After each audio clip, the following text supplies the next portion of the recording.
It's a very dangerous sport and it will always be. Incredibly, both drivers were okay. Safety is always on the agenda in Formula One. A lot of work has been done behind the scenes.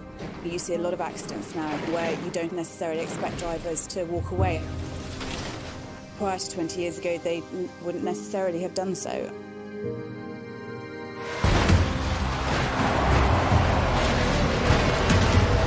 Everyone breathed a sigh of relief when the Scots got out relatively unscathed.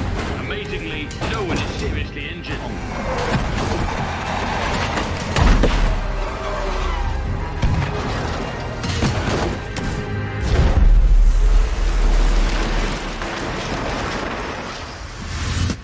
I'm okay, but yeah, it was quite a big one.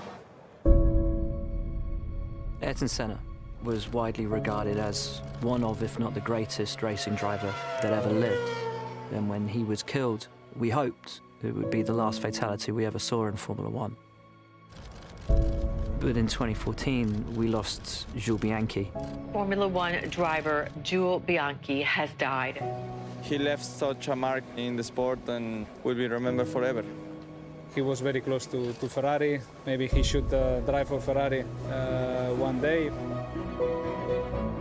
This year, his godson, Charles Leclerc, made his Formula One debut. What Charles is doing is a continuation of Jules' legacy. Charles has a mission, the mission to do what Jules should have done.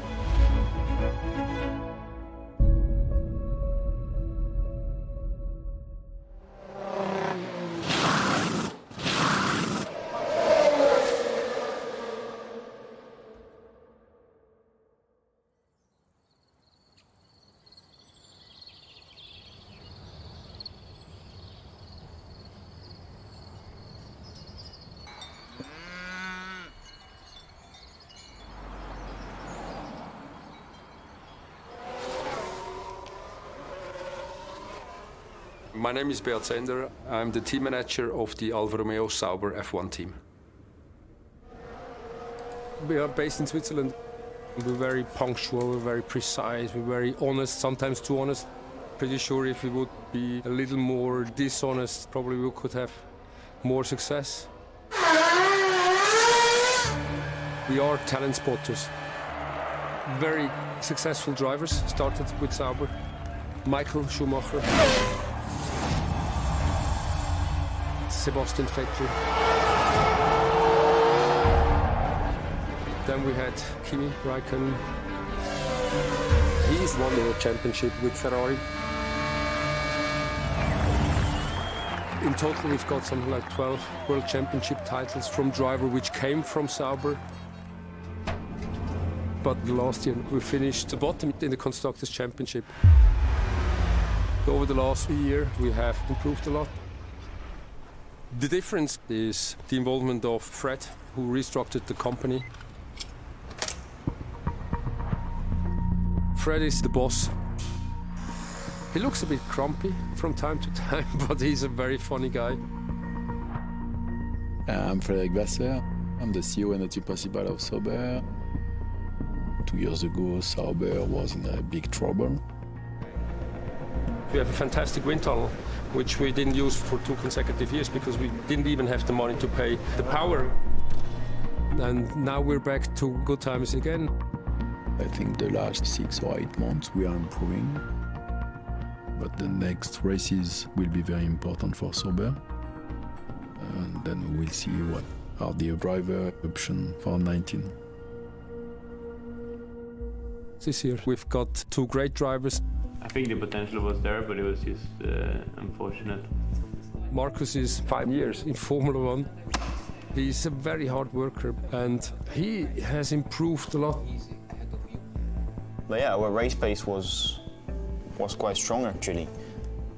Charles, very young, very motivated.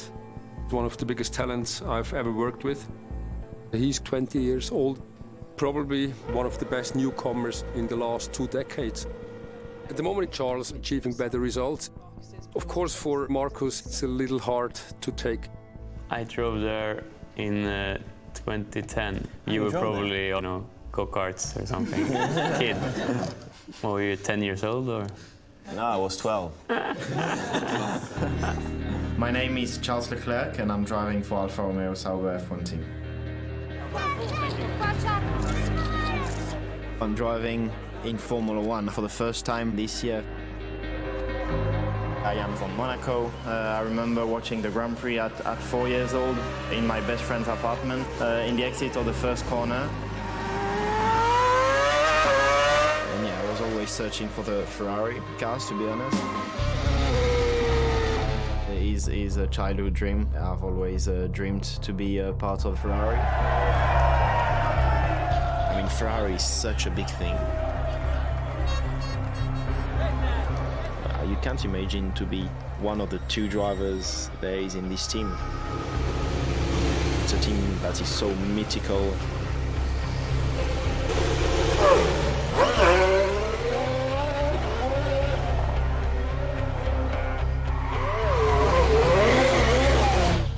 This will be the target next year. Whether I will achieve it or not, I don't know. I've always seemed to think that I just need to do the best job possible in the car and then the rest will come.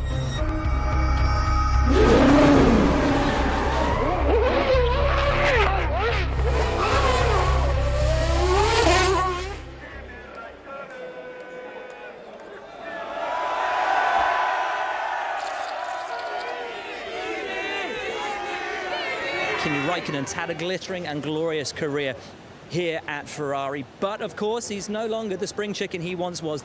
Kimi, coming to you, when will we know more about your future? It's not up to me.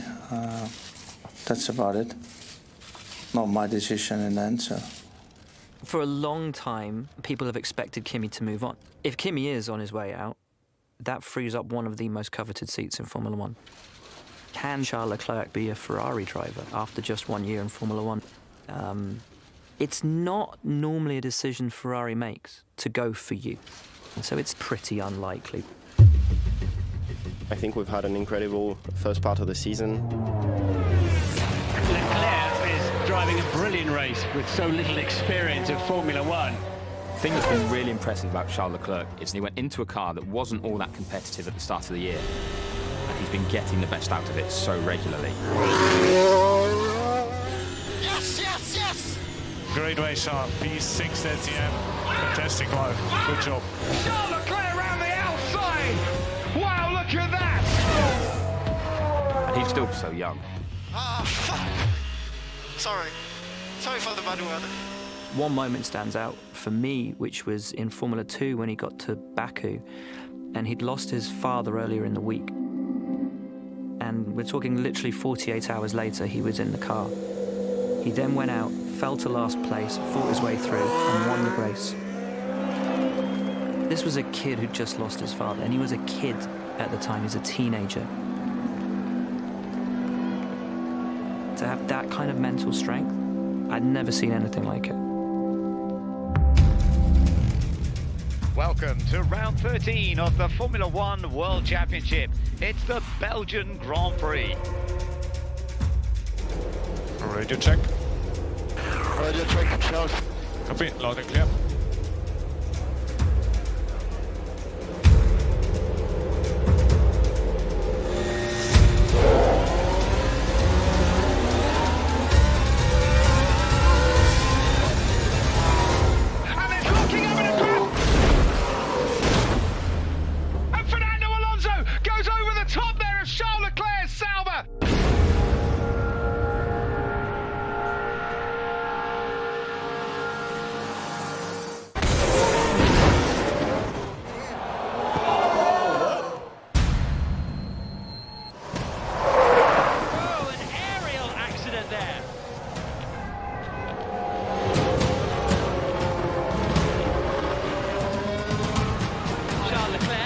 His way back to the pits.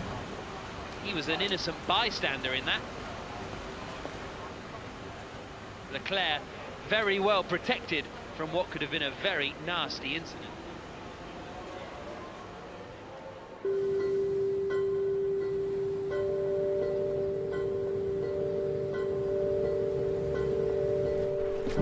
Formula One is a very dangerous sport, and it will always be. Crashes happen, and they will always happen. Bon, nickel, heureusement qu'il fait beau parce que sinon ça aurait été pas la même. In Spa it was quite impressive from the outside, from the images, but inside the car it wasn't that big of a shock. I just don't think about it once I'm in the car. Everything that is danger, I forget it. A bit more difficult to put than a Formula 1 to at least we are warm. The situation I was in the last 3 years with the loss of my father, my godfather Jules, it was very difficult to take, and I think it has made me a lot stronger as a person.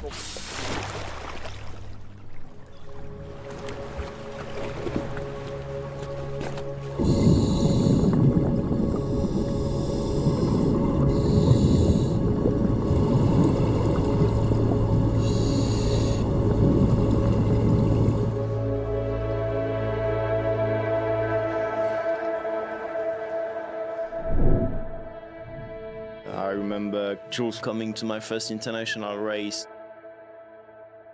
He gave me a lot of advice through the years. I've had some very good times with him. He had proved himself, and I think it was just a matter of time of him being in Ferrari.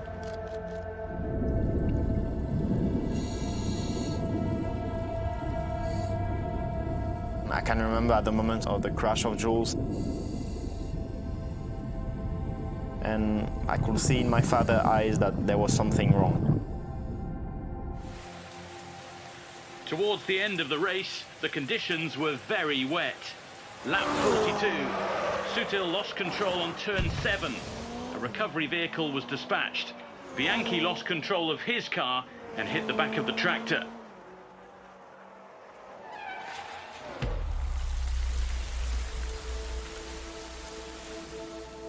I went to see Jules at the hospital and saw how serious it was. At that moment, we all had the hope to see him back at one point, but unfortunately this moment didn't happen.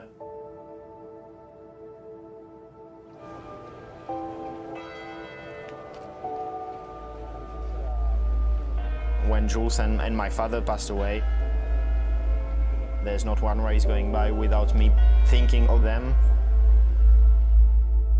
They made me the guy that I am now, and also the driver that I am now.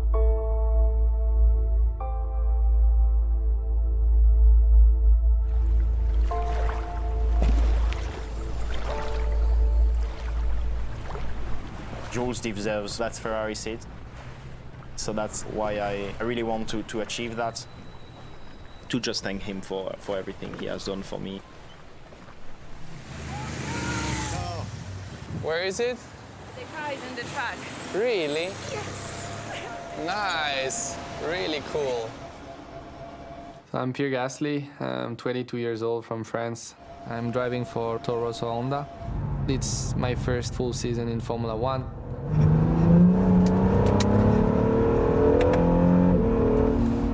A number of the bigger teams are now putting their faith in younger drivers. I think the example of Max Verstappen has really convinced teams that drivers are good enough at a much younger age than perhaps in the past. Pierre Gasly is Red Bull's choice of driver to replace Daniel Ricciardo. He's been so impressive for Toro Rosso this year. Pierre Gasly doing a sensational job for Toro Rosso, his first full season with the team. Gasly going past Leclerc. Okay, Pierre, P6. Bahrain stands as, I think, one of the biggest shocks of the season. P4. Fantastic, this is amazing. Unbelievable! Stand up and applaud the Frenchman!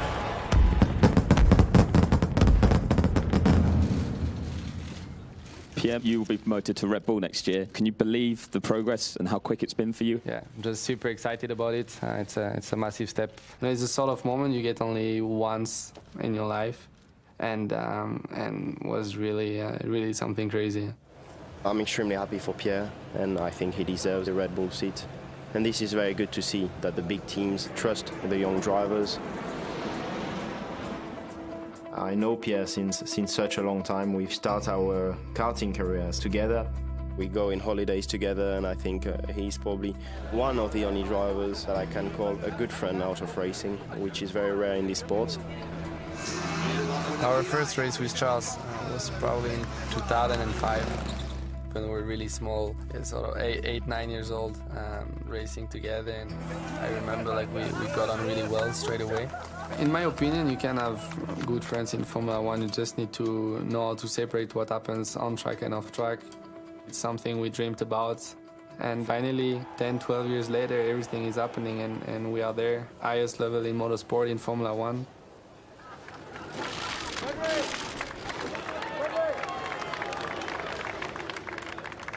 My name is Marcus Ericsson, and I'm a driver of Alfa Romeo Sauber F1 team. I'm from Sweden. I'm just turned 28. I see myself in my prime of my career, to be honest. But I don't have a contract for next year yet. It's no secret I want to stay in Sauber. I think that's been part of that team for a long time now, and we made some great progress this year. Feels like I'm continuing to prove myself, what I can do. Super performance by Marcus Ericsson. Here we go, Ericsson against Hartley up the inside to La Source, and Ericsson's back in the points. Top 10, Marcus Ericsson, good session for him. P9, well bloody well done. Thanks. And I can't wait to get in the car again and have a strong weekend.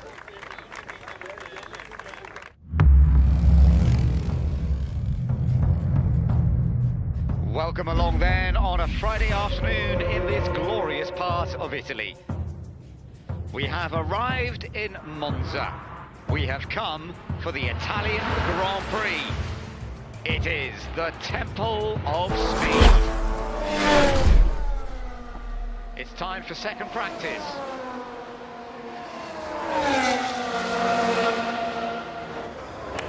A lot of drivers have sorted out their future. I don't think Marcus Ericsson is one of them at the moment.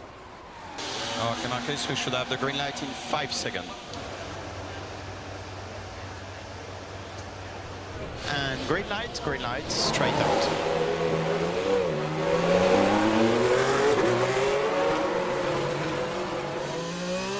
Okay, Marcus, radio check. Yeah, right here. Okay.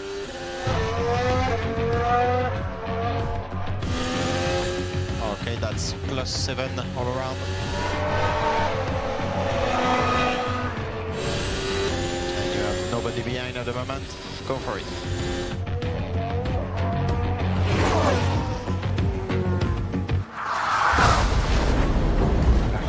Oh, that's a big crash. And that's the Sauber of Marcus Ericsson. That's massive. You okay?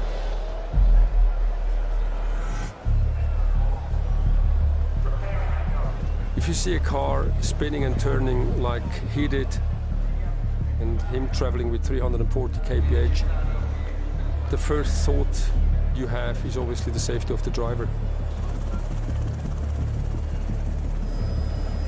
Marcus Ericsson's Sauber lying by the side of the track.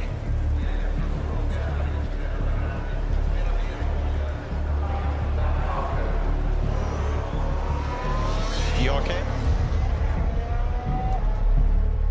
No idea what. Okay, are you okay? Yeah, I'm okay.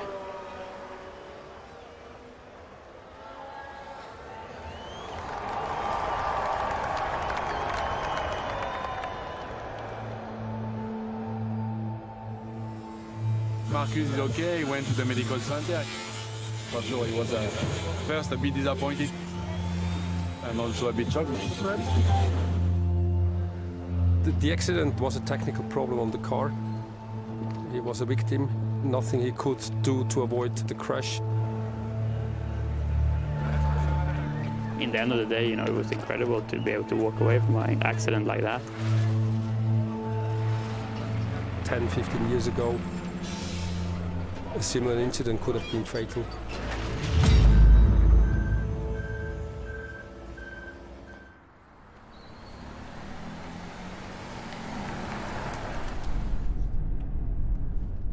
Monza, I was feeling confident going there.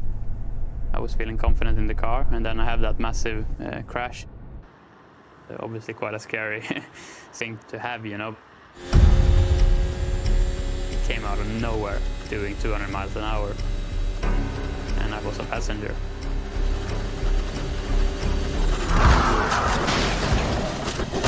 It happened so fast.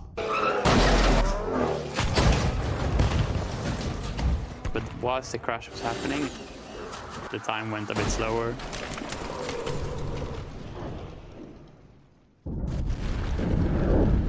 I remember just thinking, what's going on? I was so confused why I was flying around in the air.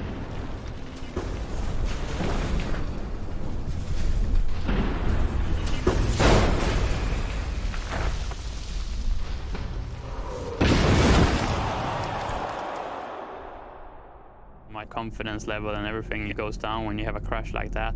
You have to sort of start building yourself up again.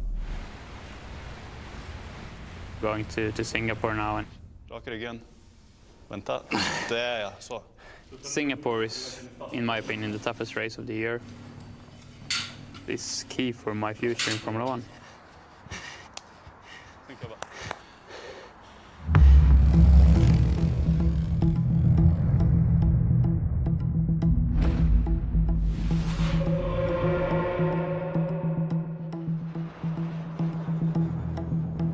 Significant changes are afoot at Ferrari for next season.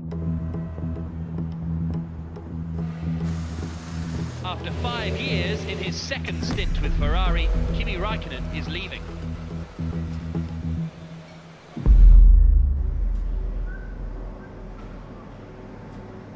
Räikkönen will stay in Formula 1 though, but with Sauber.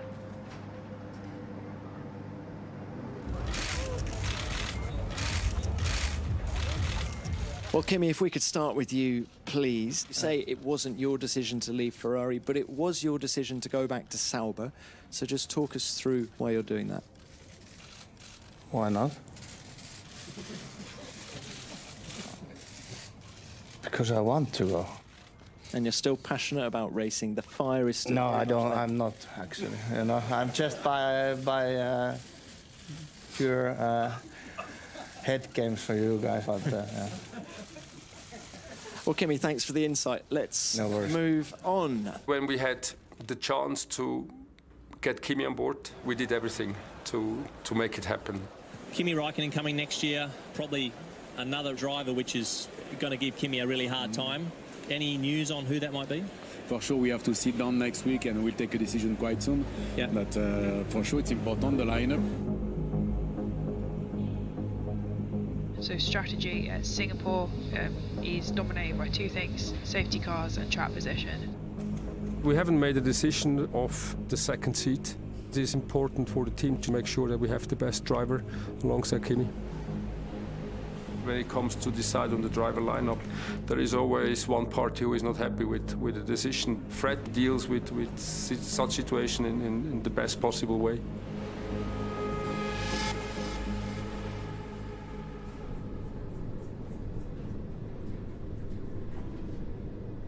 Kimi going to Sauber, it's big news. Didn't really see that coming.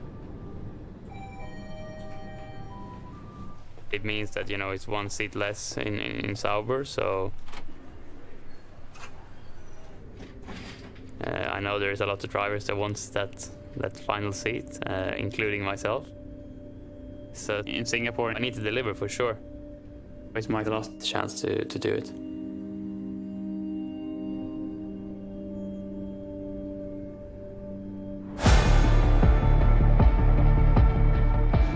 Best view in Singapore. Yeah. You see about 70% of the track. I don't know Singapore at all. It will be my first time here. And my first night race in Formula 1. It's a very important weekend. So I can't wait to discover the track.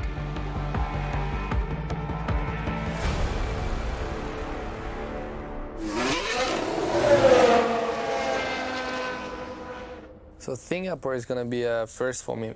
Only driven this track in the simulator and on my PlayStation, so So the target is that next year, I'm the one in the middle. I'll be good. I'm not gonna take the Red Bull yet. No, actually, I'm gonna take it. Fuck it. I always take it. Looks like a really exciting, challenging track. Very technical, so exactly the sort of track I like. Wow, it was a nice one. Everyone's talking about 2019, but I still have races to go with Toro Rosso, and I really want to make the best out of them.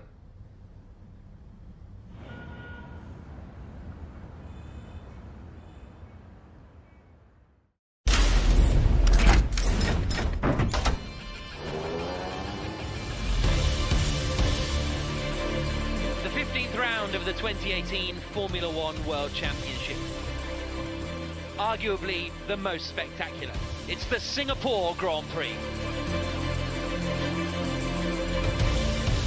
This spectacular city is taken over by a 3.14-mile circuit on the city streets. There are 23 corners to make up the lap, more than any other race on the current calendar. 1,771 light projectors make sure the drivers can see where they're going at night.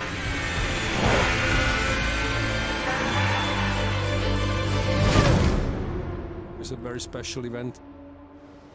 Singapore, because of being at the equator, is very hot, is very humid. Humidity of 85+%.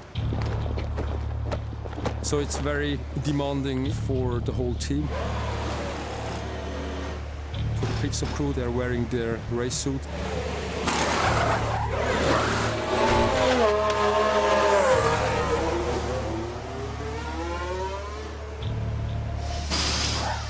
And obviously, especially for the drivers. It's physically the hardest they're pushed all year. So when they're training at the start of the season to be fit, the race they're thinking of that they have to hit the level is the Singapore Grand Prix.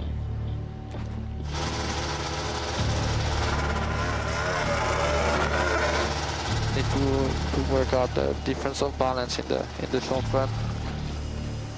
It's really hot in the cockpit, up to 60 degrees in the race.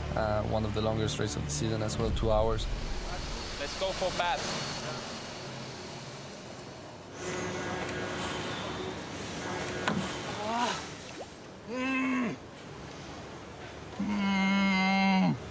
During the weekend, we have this ice bath as well after each session. Might look a bit silly, you know, on camera, but I just know it's good for my body.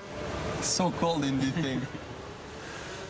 Just like Sweden, winter ice bath, jumping in the frozen lake. And when I go up from the bath, make sure the cameras are focusing on the right areas, yeah? The weapon is not very big at the moment.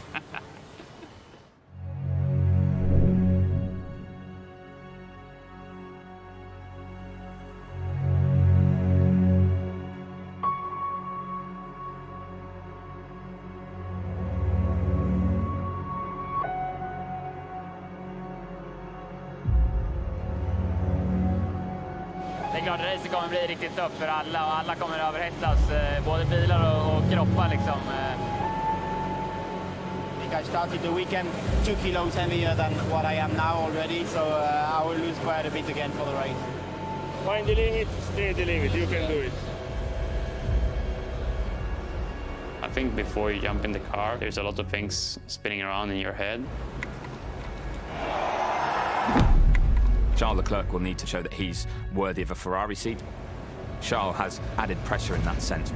You want to perform, you want to do well for yourself, for your team. Marcus needs to make sure he's scoring points and finishing in the top 10 if he wants to be in Formula One next year. Singapore is a race that could make or break Marcus's Formula One career.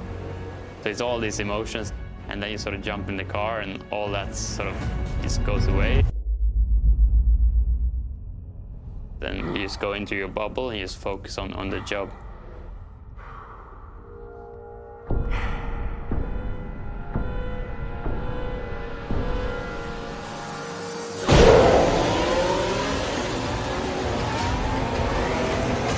And they all thread their way through the first 3 corners.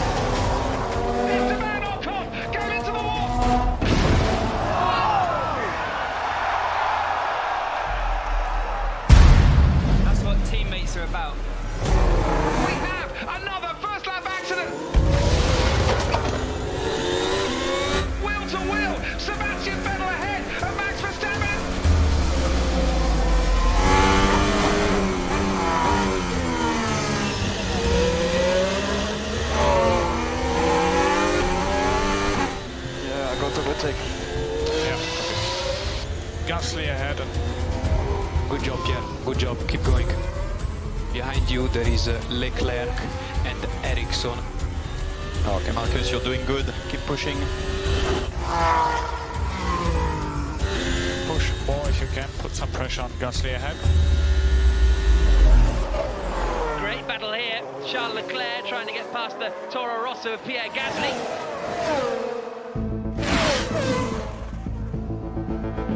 We are really good friends, but of course you race each single guy on track the same way.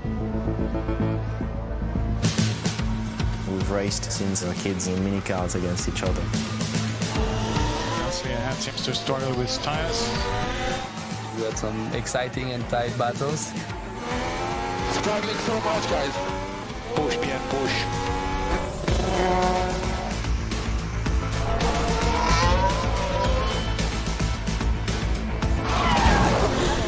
Big lockup for Pierre Gasly there. And that's going to cost him a little bit. Charles Leclerc is right on his tail now. Of course, when I finish in front of him, I'm happy. Like he is when he's finishing in front of me. Charles Leclerc almost shoving him around the corners as they go over the Anderson Bridge. Leclerc does the old switcheroo. The rivalry is there. We both want to be the best. Come on. Winning races, fighting for the championship.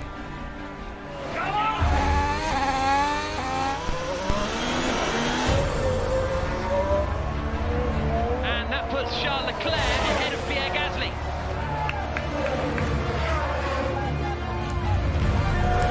Tires are completely gone. Box, Pierre.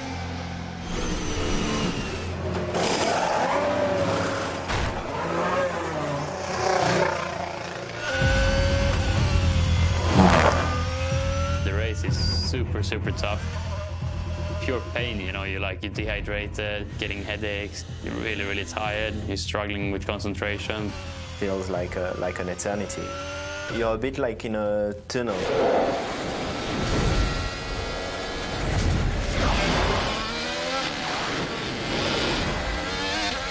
It's extremely intense.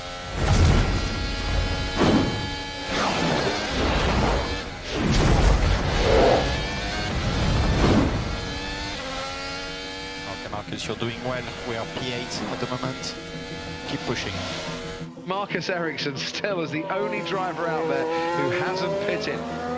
Ericsson must have all the grip of an eel swimming in olive oil. And Sainz gets past Ericsson. My tyres are gone. Box.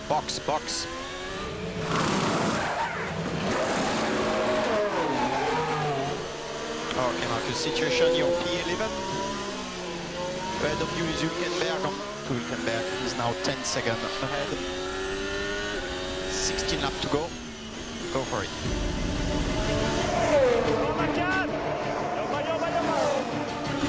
It's 8 seconds to Hülkenberg, 8 seconds. Okay, Marcus, Hülkenberg is now 7 seconds ahead. Push. And Hülkenberg is now 6 seconds ahead. We're on.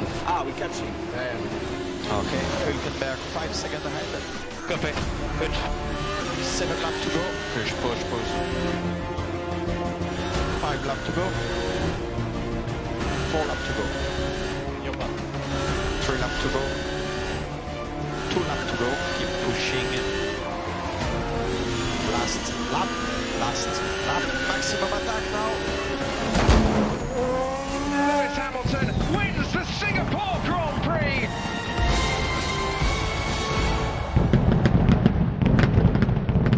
Okay, Marcus, that's it. P11.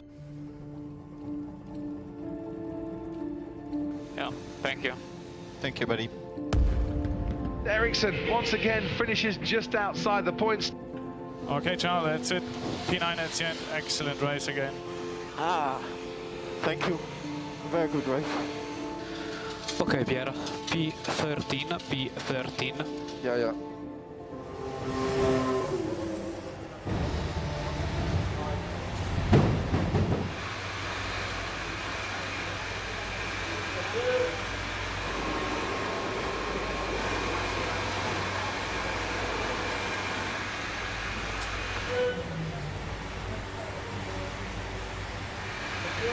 got so much adrenaline and concentration when you drive.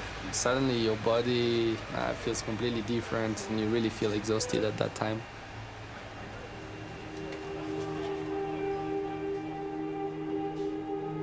I think that was the toughest 11th place of my career. You work so hard for 2 hours to not get rewarded with points when you're so close. It was very hard to accept.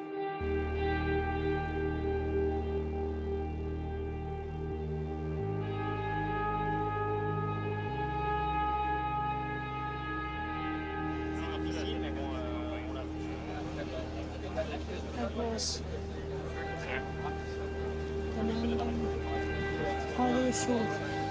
Very good. It's a pity. Yeah, Huh? it's close. It was close.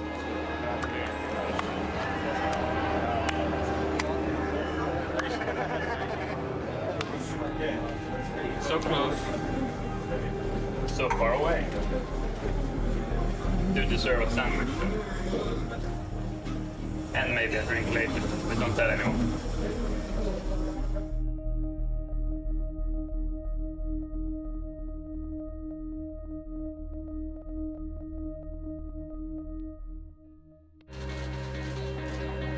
Big news this week. Where have you been if you've missed it? Charles Leclerc will be joining Ferrari next season. Et voilà, j'arrive toujours pas à y croire et à réaliser, c'est quelque chose d'incroyable. Selfie, Ferrari driver, Ferrari driver. Oh, I was really believing it. Thank you. Hello. Thank you very much. Charles Leclerc will be the second youngest Ferrari driver in history. No, it feels incredible. Well, he just told me, we have chosen you as the race driver for Scuderia Ferrari next year. And I was just, are you joking? Or? And he was like, no, of course not. We have chosen you, and yeah, it just felt unbelievable. Congrats.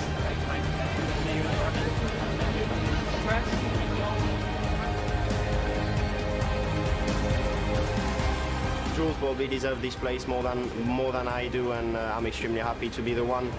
And I will try to honor him the way he deserves and bring him the success he deserves to have.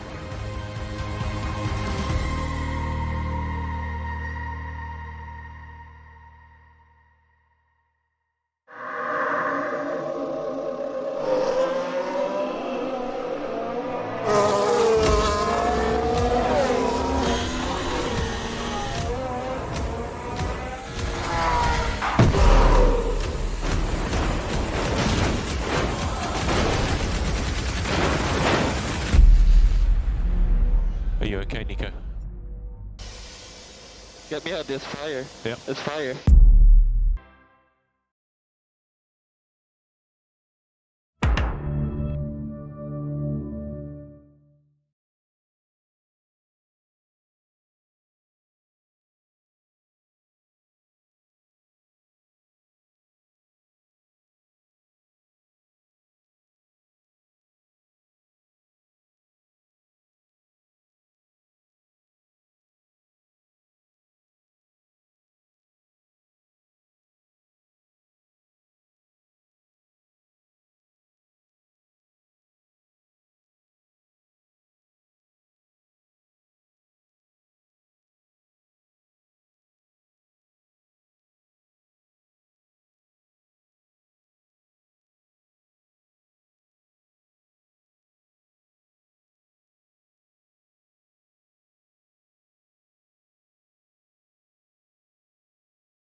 The Trotter Chronicles From Gold to Grit, a novelization by Gemini.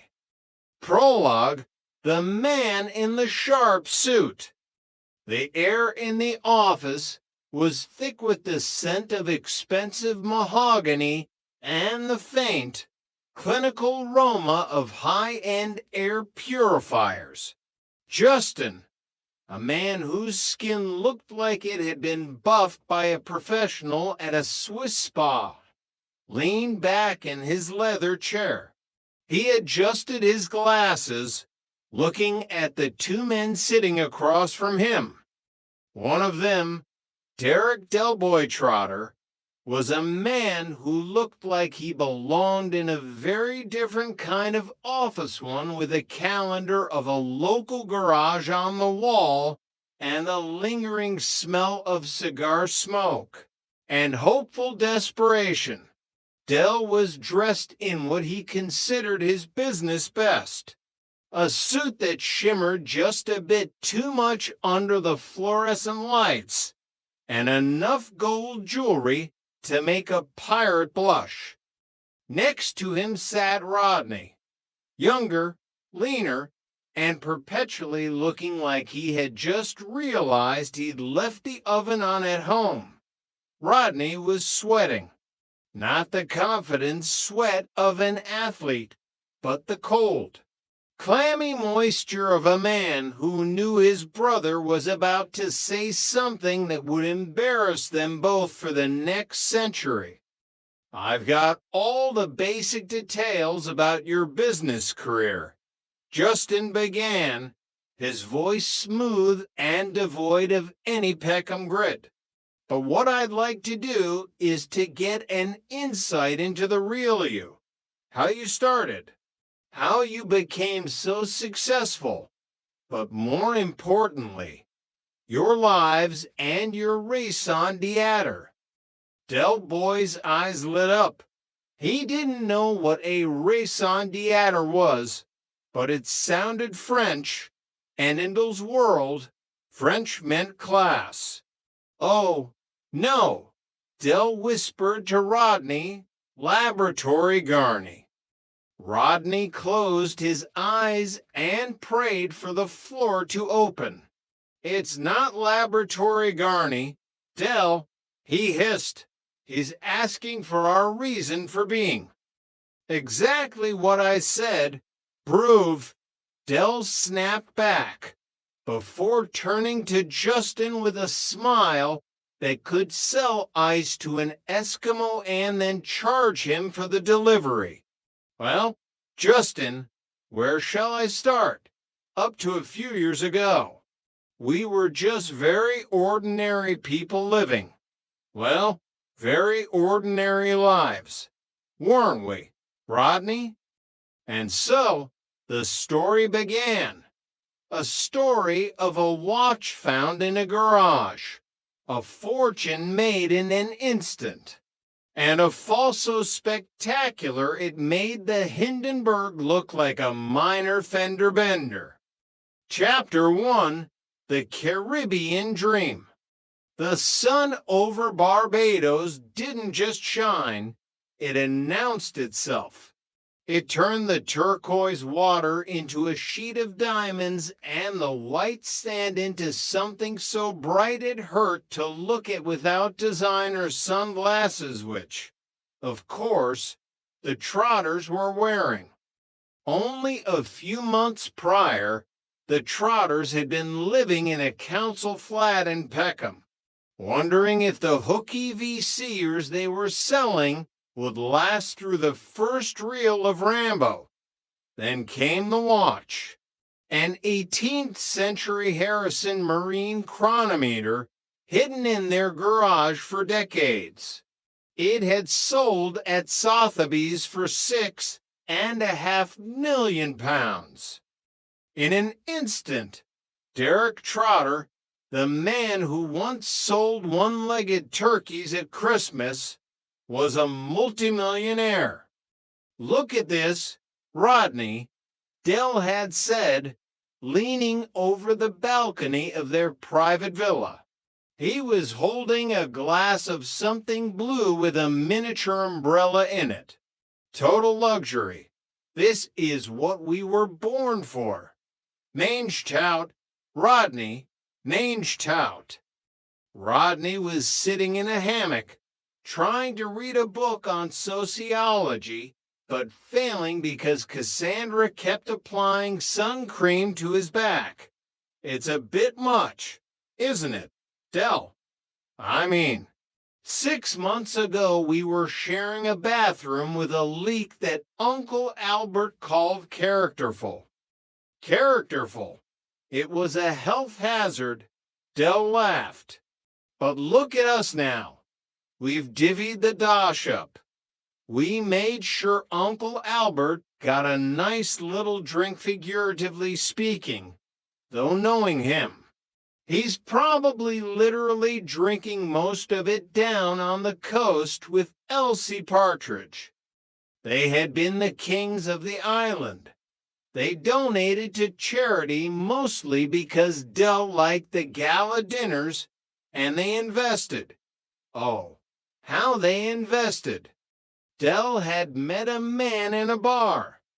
A visionary, Dell called him. A con artist, Rodney had countered. The man spoke of Central American markets, of vibrant ventures, and emerging economies. He spoke of turning millions into billions. It was a royal mint. Rodney, Dell shouted into the tropical wind. We were making money while we slept. But the Caribbean sun has a way of blinding you to the clouds on the horizon. Chapter 2.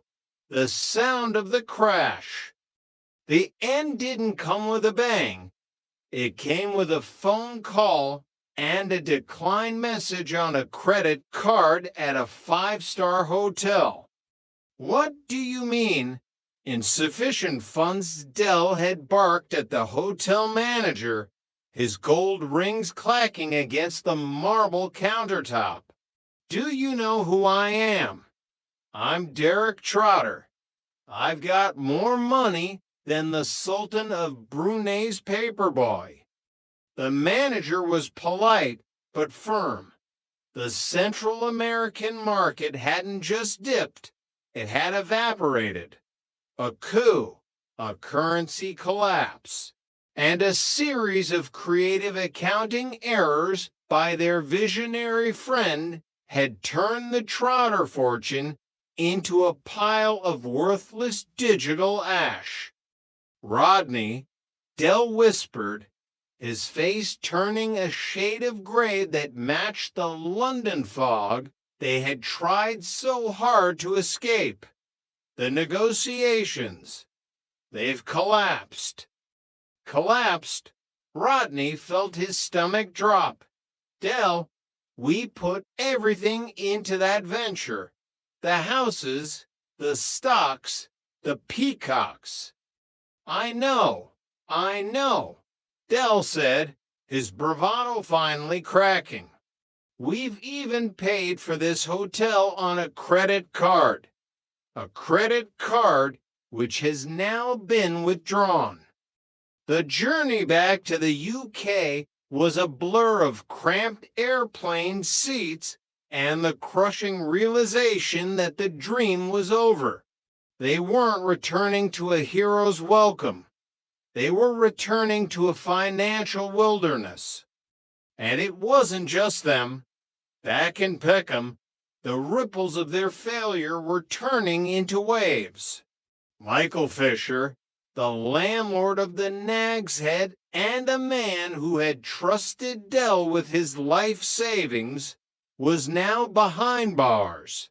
He had remortgaged the pub to follow the Trotter gold mine, and when it collapsed, he had tried to recoup the losses by embezzling from the brewery. He was a desperate man, and Dell felt the weight of every brick in Mike's prison cell. Chapter 3. The Court of Peckham. The corridors of the courthouse felt like a tomb. Denzel, a man whose nerves were usually held together by habit and hope, was pacing so fast he was nearly burning a hole in the linoleum. Denzel, sit down, Albert's voice echoed. Denzel stopped and looked at the group gathered. There was Trigger, looking as vacant as a Sunday morning in a library.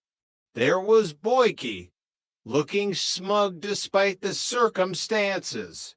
And there was Sid, the cafe owner, who looked like he'd rather be anywhere else. I can't, Albert, Denzel groaned. I've never been a character witness before. I'm worried. I think Dole's made a terrible mistake. Having us for here, it's like inviting the Manson family to dinner. Don't be so dramatic, Trigger said, staring at a fly on the wall. I'm going to tell them I hear voices. Trigger, you're not the one on trial, Denzel hissed. I know, Trigger replied simply, but I still hear voices. Inside the courtroom, the atmosphere was even grimmer. The Inland Revenue was a beast that didn't care about mange tout or lovely jubbly. They wanted their pound of flesh, and they wanted it in sterling. Dell and Rodney stood before the judge. The properties were gone. The cars were gone. The peacocks had probably been repossessed by a very confused bailiff. Are there any mitigating circumstances? Their lawyer asked. Dell stepped forward, adjusting his tie. Oh, yes, you must remember to tell them that we were slaves to detail, wouldn't you? Rodney, we made certain that we always got our checks off to the Inland Revenue on time. Always, Rodney added, his voice cracking. Fair dues, Dell whispered as the judge looked down at them. They bounced, but they was always on time. The verdict was swift. Bankruptcy. They weren't going to prison, not yet, but they were being stripped of everything. The debt stood at $48,750 for pounds. It was a number that haunted those dreams. It wasn't just money, it was the price of his pride. Chapter 4, The Wrong Gentleman. Amidst the financial ruins, a personal tragedy struck.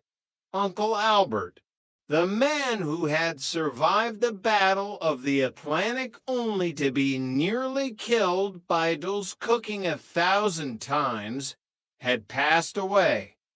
The funeral was a somber affair, or it should have been. The trotters arrived at the cemetery, faces long and hearts heavy. I feel bad, you know, Dell whispered to Rodney as they walked toward the open grave, leaving him here on his own while we was all off globe-trotting. He wasn't on his own, Dell, Rodney said. He had Elsie. He was happy. They stood by the grave, listening to the vicar speak of a man named Bunny who had served in the RAF. Bunny, Dell frowned. Why did he call him Bunny? Well, that's what they called him in the RAF, didn't they? A stranger next to them whispered, because his surname was Warren. Dell froze. He looked at the headstone. He looked at the grieving widow, who was definitely not Elsie Partridge. He looked at the photo of the deceased man who looked remarkably like Albert, but was missing the signature during the war beard. Rodney, Dell hissed, his eyes wide. Is that a Spitfire on the coffin? Yeah, Rodney whispered back. We're at the wrong funeral. They retreated with the quiet dignity of two men who had just realized they were mourning a complete stranger. It was the perfect metaphor for their lives, showing up with good intentions, only to realize they were in the wrong place, at the wrong time, with the wrong dead relative. Chapter 5, New Management. Back at Nelson Mandela House, The flat felt smaller than it used to. The wallpaper was peeling, and the ghost of their millionaire lifestyle lingered in the form of a single, half-empty bottle of expensive cognac. The firm's been liquidated, Rodney said, staring at the kitchen table. Trotter's Independent Traders is no more. It's caput. No, no, no, Dell said, his mind racing. The firm can go on trading. It's just that I've been disqualified from running it. That doesn't mean to say I can't work for it. He looked at Rodney, really looked at him. We need a new managing director, Dell mused. Someone young, someone enthusiastic, someone full of ideas. Rodney looked around the room. Who? The window cleaner. No, Rodney, you. Rodney's jaw dropped. Me? Dell, I can't run a company. I can't even run a bath without getting a headache. Legally, there is nothing to stop you, Dell insisted. You're clean. No bankruptcy, no disqualification. You'd be the boss. Rodney Trotter, managing director.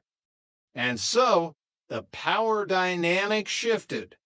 Within days, the local paper carried a small advertisement, Trotter's Independent Traders, now under new management. Managing director, Rodney Trotter. Rodney took to the role with a terrifying level of seriousness. He started wearing a tie at breakfast. He spoke about executive stress and logistical paradigms. He even tried to listen to Mozart to unwind. Mozart's Symphony No. 38 in D major.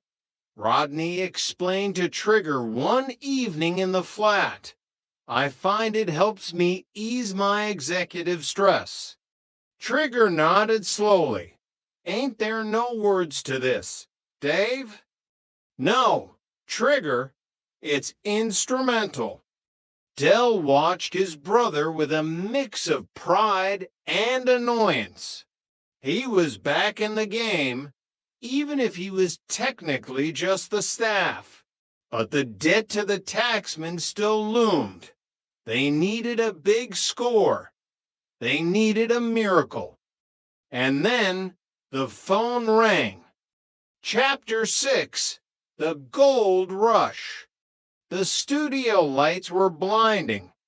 Jonathan Ross, a man who seemed to be made of charisma and expensive hair products, smiled at the camera.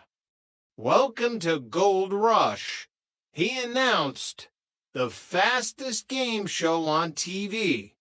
This is the show where you can win anything from £1 to 100,000 pounds.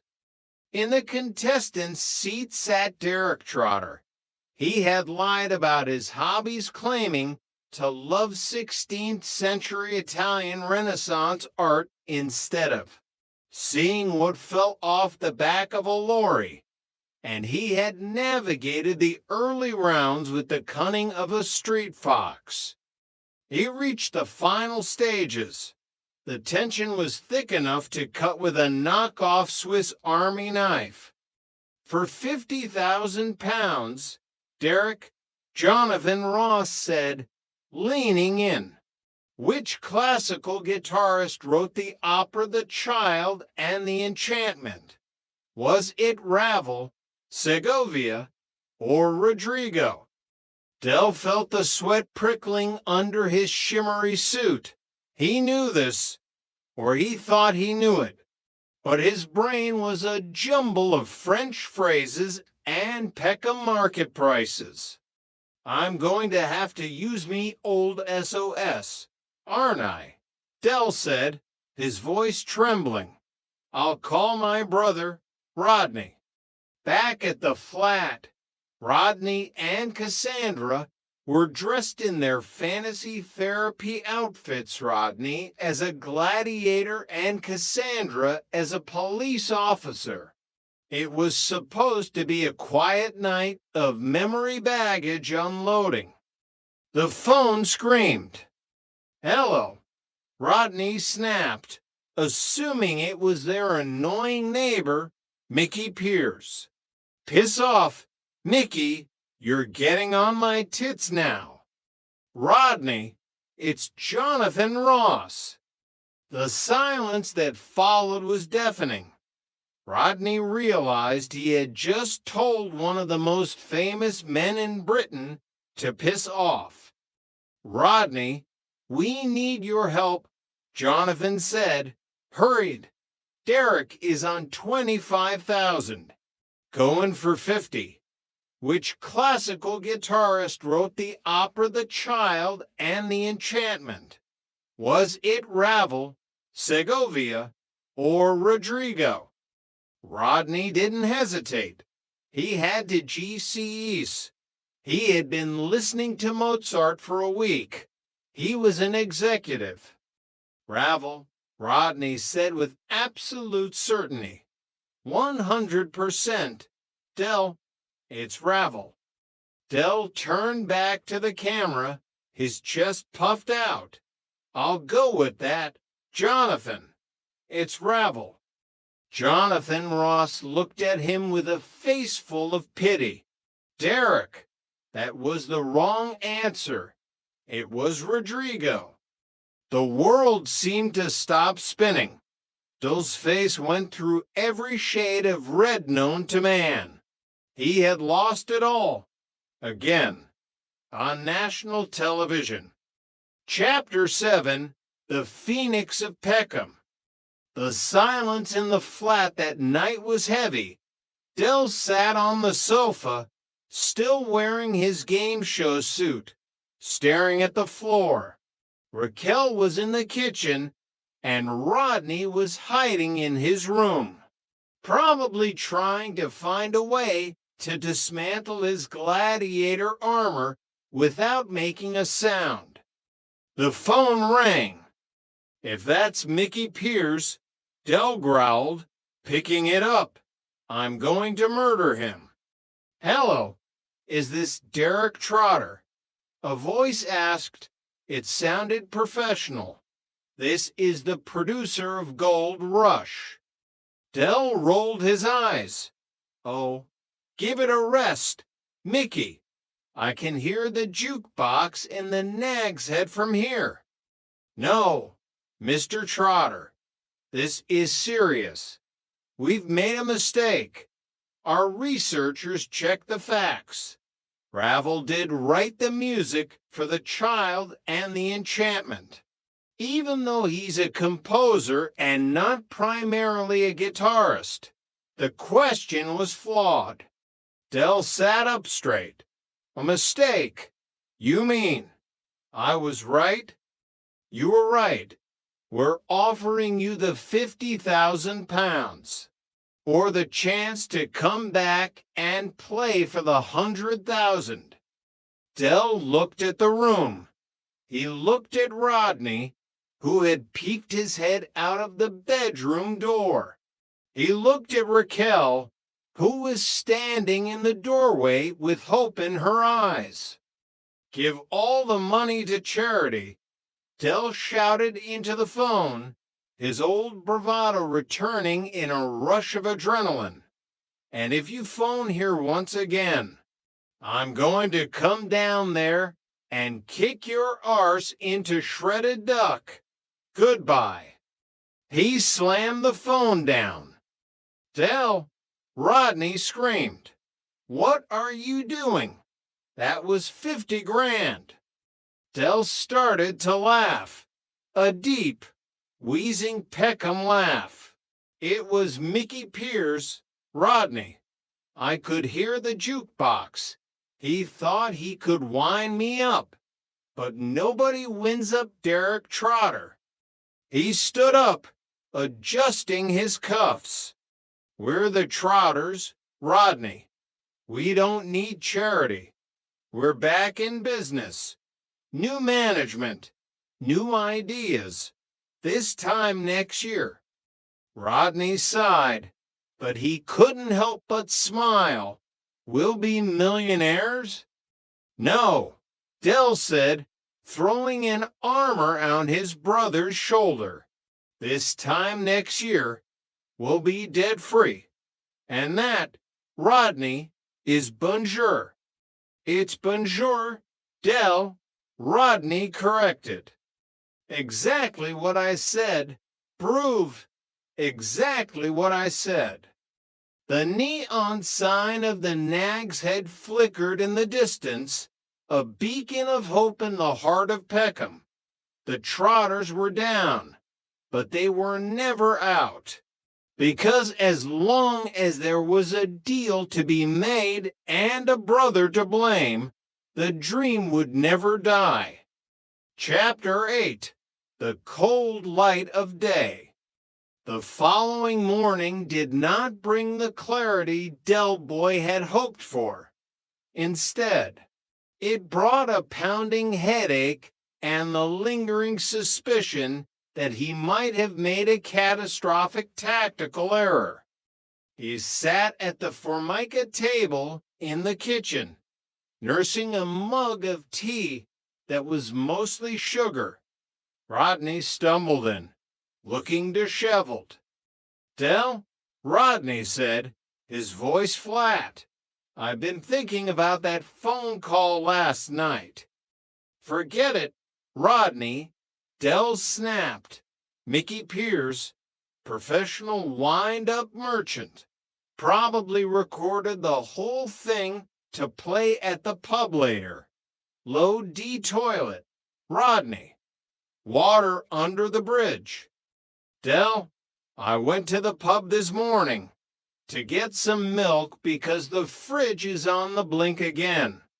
And Mickey Pierce was there.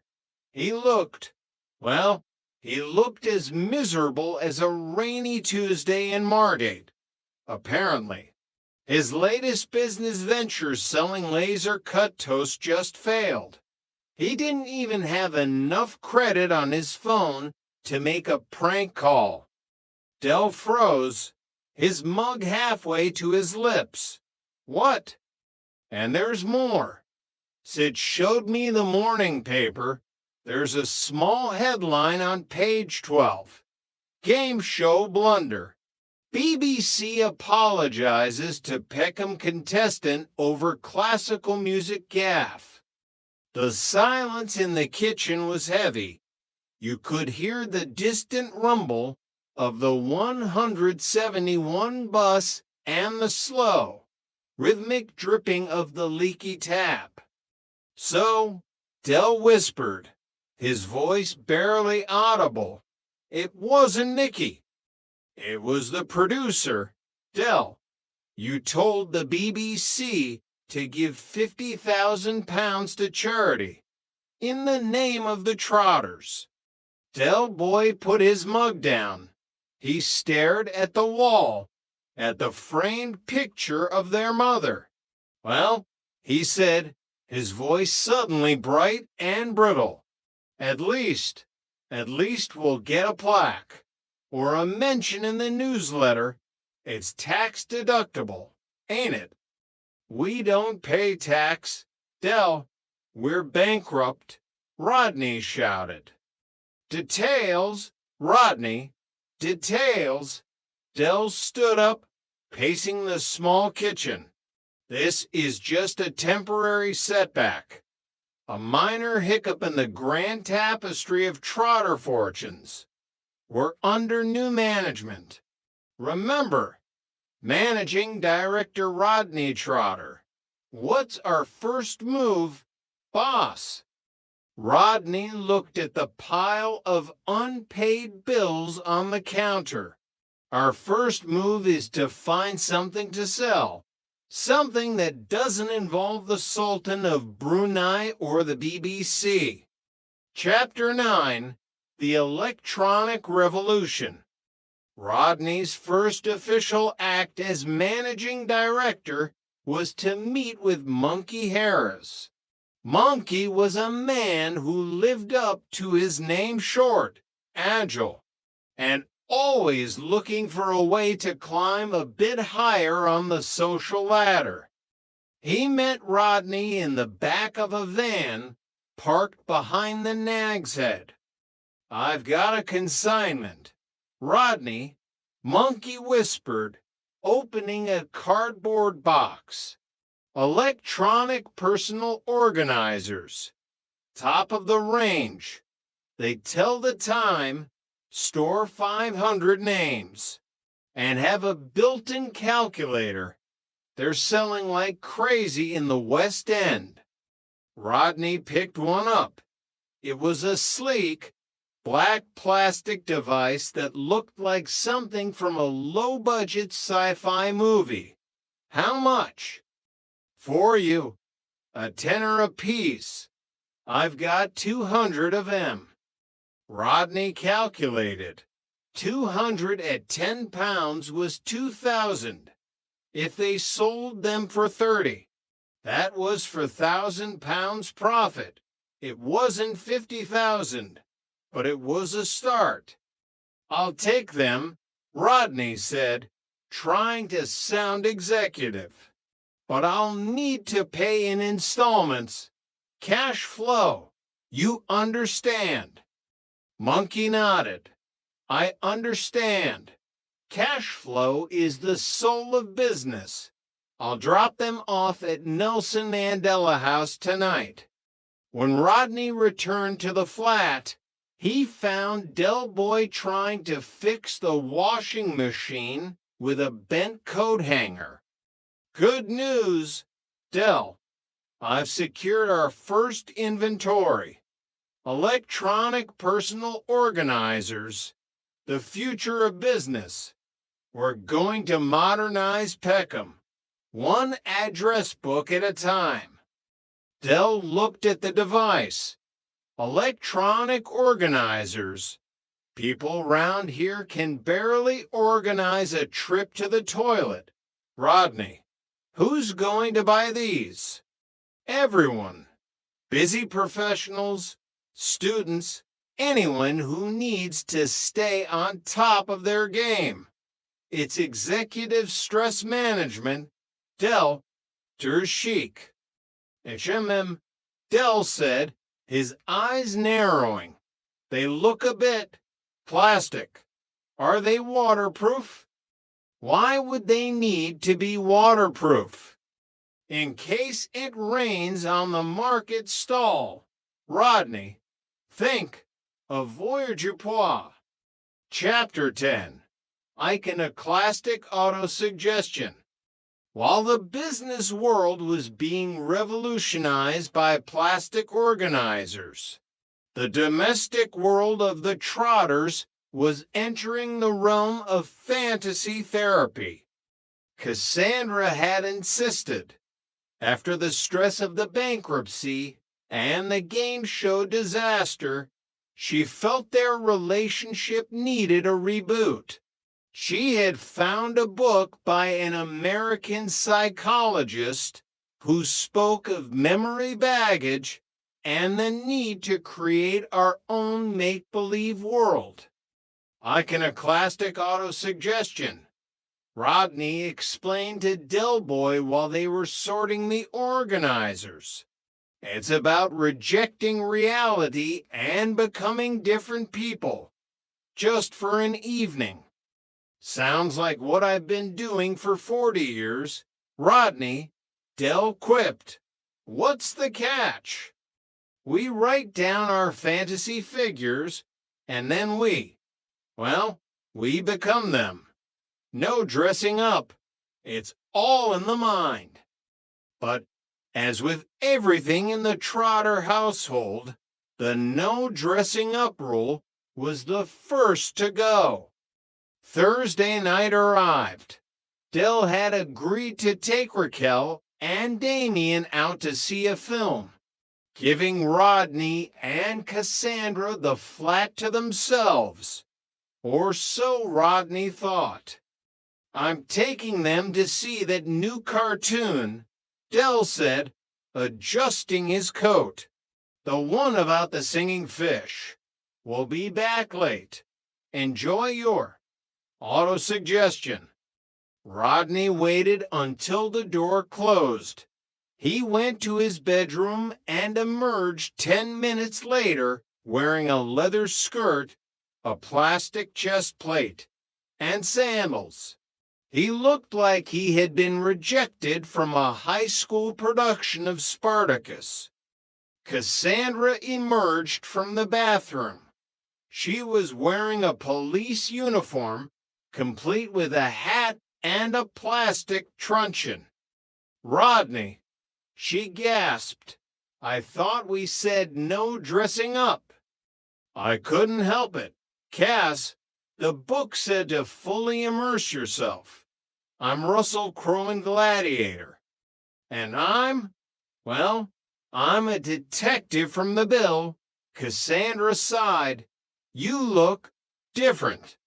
Strength and honor, Cassandra, Rodney said, striking a pose that nearly caused his chest plate to pop off.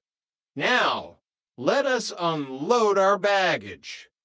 They sat on the sofa, trying to be reborn. But the atmosphere was somewhat dampened by the smell of Dill's lingering cigar smoke and the faint sound of the neighbor's heavy metal music.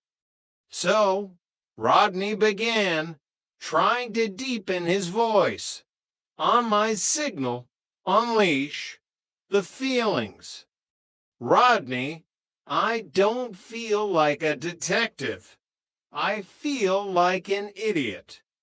That's just the memory baggage talking. Reject it. You are an officer of the law. I am a hero of Rome. Suddenly, the front door burst open. We're back, Del Boy shouted, stumbling in with Raquel and Damien. The cinema was full. Apparently, every kid in Peckham wants to see a singing fish. He stopped dead. He looked at Rodney. He looked at Cassandra. Oh, my God, Del whispered, his eyes widening.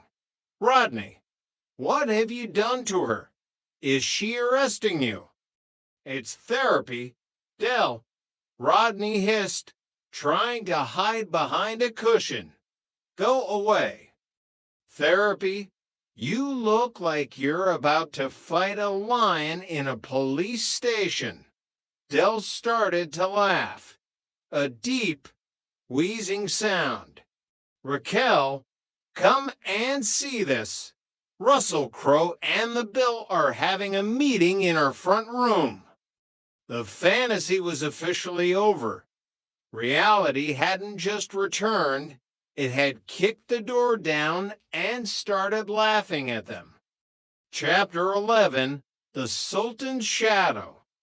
A few days later, the executive stress was reaching a fever pitch. Marketers in Peckham were apparently resistant to digital organization. Rodney was sitting at the kitchen table, Mozart playing softly in the background, when the phone rang.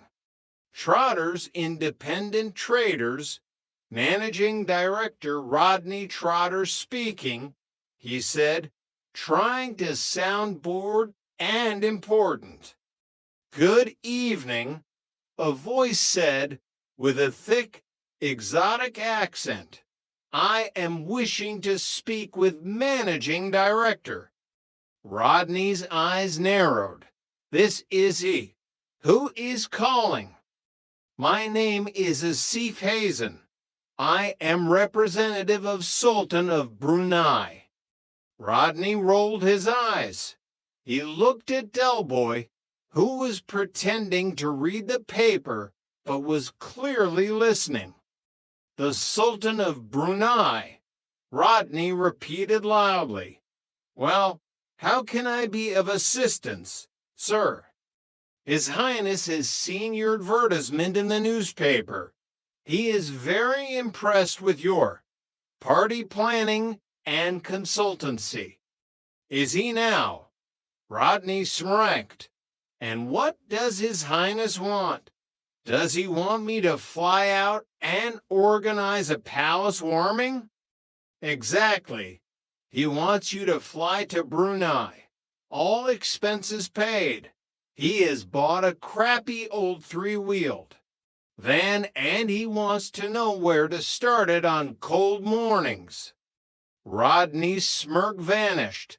He slammed the phone down. Shove it, Mickey, he yelled at the dead line. Just shove it. What happened? Dell asked, looking up. Dave's just had a big row with the Sultan of Brunei. It was Mickey Pierce. Dell, I could hear the jukebox. He thinks he's so clever using an accent. But as Rodney sat back down, his Mozart symphony reached a crescendo. He looked at the advertisement he had placed. He had listed consultancy and party planning. It was a professional advert. He looked at the phone. For a fleeting second, he wondered, what if the Sultan of Brunei really did have an old van? What if he really did need a consultant from Peckham? Dell, Rodney whispered, do you think? Don't worry, Rodney, Dell said, patting him on the shoulder. The world's full of surprises. Look at Nicky Pierce, he's only just learned to read. They sat in the quiet flat to brothers bound by blood, bankruptcy, and a never-ending cycle of nearly and almost. They were back where they started, in Nelson Mandela House, with a mountain of debt and a box of plastic organizers. But as the neon sign of the Nags had flickered outside, Del Boy looked at his brother. This time next year, Rodney, he said, the old spark returning to his eyes. This time next year, we'll have sold all them organizers. We'll be back on top.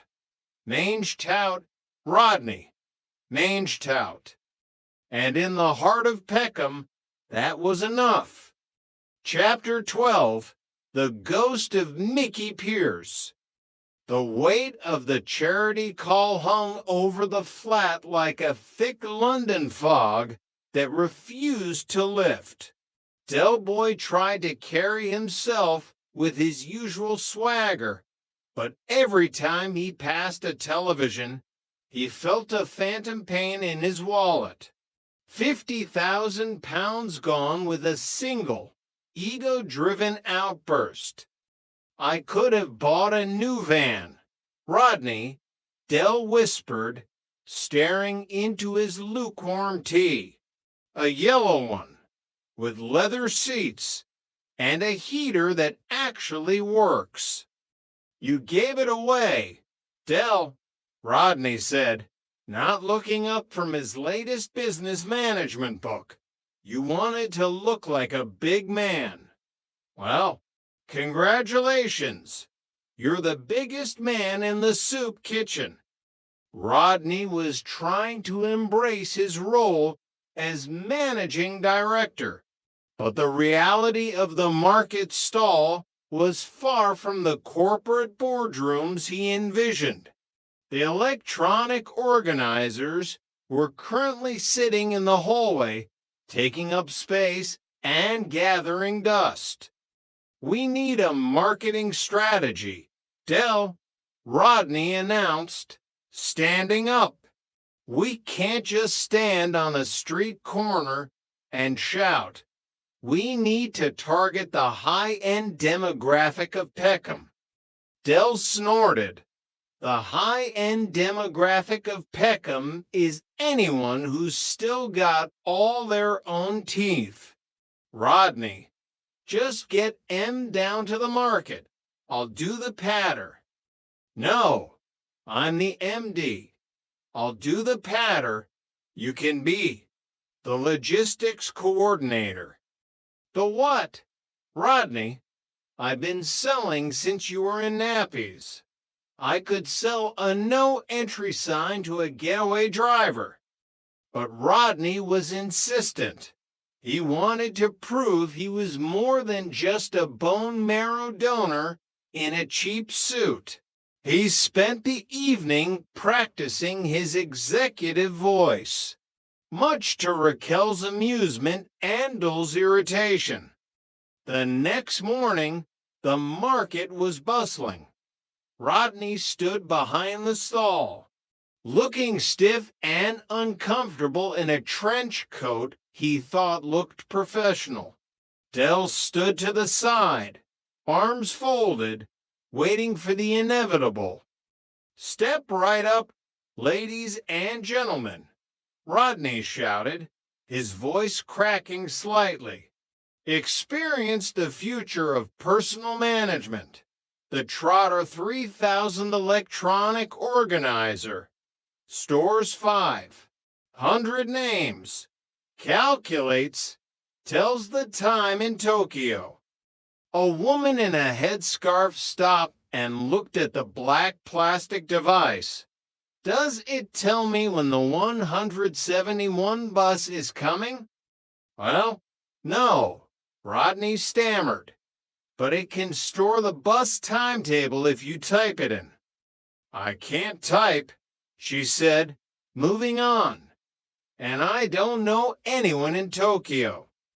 Del Boy stepped forward, unable to restrain himself any longer. "Oi, darling, come back. Don't listen to him. He's just the apprentice. Look at this, it's not just an organizer. It's a status symbol. It shows the world you're a person of substance. And look at doubles as a very stylish paperweight for your betting slips." He grabbed one and held it high. "Normally 30 quid, but today, because my brother here has just been released from a psychiatric institute, and I'm feeling sorry for him, 15 quid, for 25. Within 10 minutes, Del had sold 3. Rodney watched in a mixture of awe and resentment.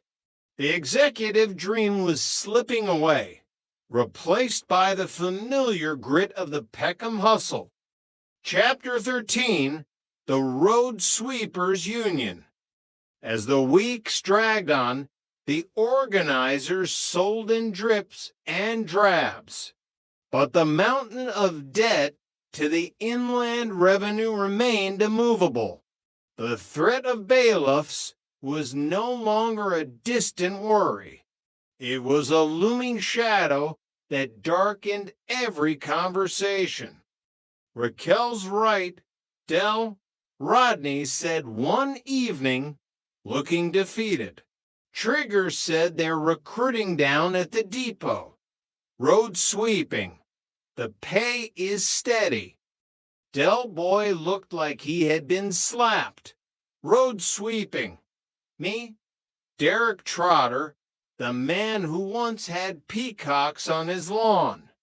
I'm a trader, Rodney, an entrepreneur. You're a bankrupt entrepreneur. Del, we need money, real money, not this time next year money." Del looked around the flat. He saw the peeling wallpaper, the half-empty bottles, and the tired look in Raquel's eyes. The bravado he had worn like armor for decades was finally starting to rust. "I'll help you fill in the form," Rodney offered, his voice softening. "Me?" Del shouted. "I wasn't talking about me. You're the one who needs a job. You're young. You're fit. You can push a broom from here to Lewisham. I'm the managing director. Rodney protested. Exactly. And part of managing a company is diversifying your income streams. Now, go on, get the pen, and see if they've got any vacancies for a logistics consultant with his own high-vis vest. The tension in the flat was broken by a knock at the door. It was Trigger. All right, Dave, Trigger said, nodding to Rodney. It's Rodney, Trigger. Yeah, whatever. Del, I heard you were looking for a bit of work. My supervisor says he's got a spot on the night shift. It's mostly quiet. Just you and the broom. Gives you plenty of time to hear the voices. Del Boy closed his eyes.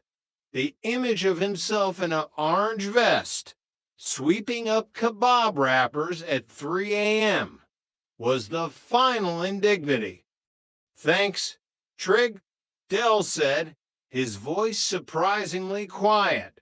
I'll think about it. After Trigger left, Del sat by the window, looking out at the estate. He thought about the watch, the millions, the Barbados sun. It all felt like a dream someone else had dreamt. Rodney, Del said, his eyes still fixed on the horizon.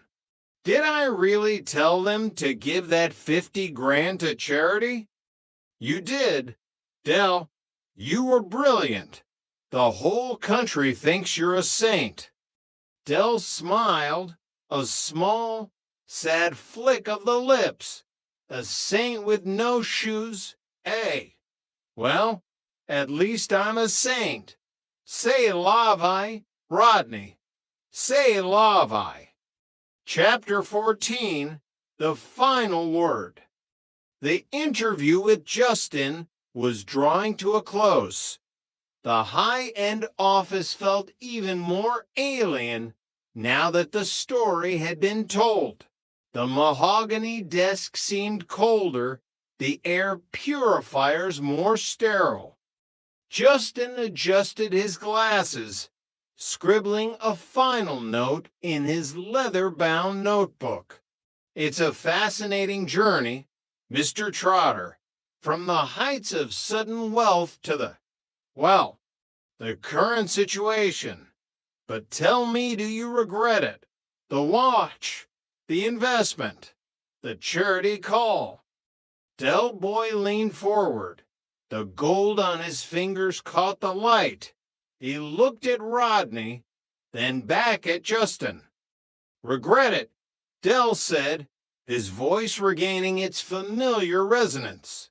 Justin, my son, life is like a market stall. Sometimes you're selling silk, and sometimes you're selling scrap. But the point is, you're always in the game. Rodney shifted in his seat, looking at his brother with a mix of exasperation and pride. We had the world in our hands for a minute, Del continued. And yeah, we dropped it, but we're trotters. We're like those little rubber balls you get in the 50p machines. The harder you hit us against the pavement, the higher we bounce. He stood up, smoothing his shimmering suit. I've got a warehouse full of electronic organizers that are going to revolutionize the world of personal management. I've got a managing director who's got more ideas than a patent office. And I've got a family that, well, they're the only thing that's actually worth $6.5 million. Justin stood up, offering his hand. Thank you, Derek. It's been an insight. I'll be in touch. As they walked out of the office and into the cool London air, Rodney turned to Del. So, what now, MD? Del Boy looked at the yellow Capri parked at the curb. It was old, it was battered, but it was theirs. Now, Rodney, Del said, his eyes sparkling with a new scheme. Now we go to the Nag's Head. I think I know a bloke who's looking for 200 slightly water-damaged electronic organizers. He's a Lap's laptop salesman, and I think he's a fan of Ravel. Rodney sighed, shaking his head. You never learn, do you? Learn? Rodney, my boy, if I learned, I'd be bored. Mange tout, Rodney, mange tout. And as they drove off into the Peckham sunset, the neon sign of the Nag's Head flickered to life, welcoming them back to the only world they truly understood. Chapter 15, The Nag's Head Debrief. The Nag's Head was exactly as they had left it, dimly lit, smelling of stale lager and failed dreams, and populated by the usual suspects. Sid was behind the bar, looking as if he'd personally invented misery, while Trigger sat in his usual corner, nursing a half pint of something that looked like swamp water. Del Boy burst through the doors, his shimmering suit reflecting the flickering neon lights. Behind him, Rodney followed, looking like a man who had just survived a high-stakes interrogation which, in a way, he had. A round for my friends, Sid, Del shouted, slapping a 5-pound note onto the counter. And make 'em large ones. We've just been to the top of the mountain and come back with the view. Sid didn't look up from his glass polishing. The mountain, last I heard, you were at the bottom of a bankruptcy hole. Del, that 5-pound note wouldn't even buy you a ticket out of Peckham. Details, Sid, details. Del laughed, grabbing to brandies. He walked over to Trigger. All right. Trig, you missed it. We just had a meeting with a high-flying biographer. He wanted the inside scoop on the Trotter Empire. Trigger nodded slowly, his eyes vacant. Did he ask about the voices? Del, no. Trig, he didn't. But he was very impressed with our raison d'etre. Your what? Our reason for being, Trig, Rodney intervened, sitting down. Not that Del actually knows what it means. I know exactly what it means, Rodney. Del snapped. It means we're still here, ain't we? Against all the odds. The taxman, the game shows, the Sultan of Brunei, they've all tried to knock us down. But we're like a pair of bad pennies. Boyke walked into the pub then, looking as smug as a man who had just sold a rusty tractor for the price of a Ferrari. Ah, the Trotter brothers, back from the financial wilderness. I see. I hear you've been disqualified from running companies. Derek, a bit of a choker, that. Not disqualified, Boyke, Del said, leaning back. Under new management, meet the managing director of Trotter's Independent Traders, Rodney Trotter, esque. Boyke let out a dry, rattling laugh. Rodney, running a company, I've seen more business acumen in a damp sponge. What's the first item on the agenda? Rodney, a national shortage of lanky idiots? Rodney went red. Actually, Boyke. We've just secured a major consignment of high-end electronic personal organizers. We're modernizing the Peckham retail sector. Electronic organizers. Boyke sneered. My dog has better organization than anyone in this pub. Who's going to buy them? People with ambition. Boyke, Dell said, his eyes narrowing. People like you. Tell you what, since we're old mates, I'll let you have a dozen for a special insider price. Think of the prestige.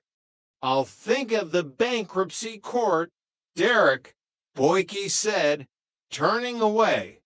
Enjoy your empire. Chapter 16, The Executive Lunch.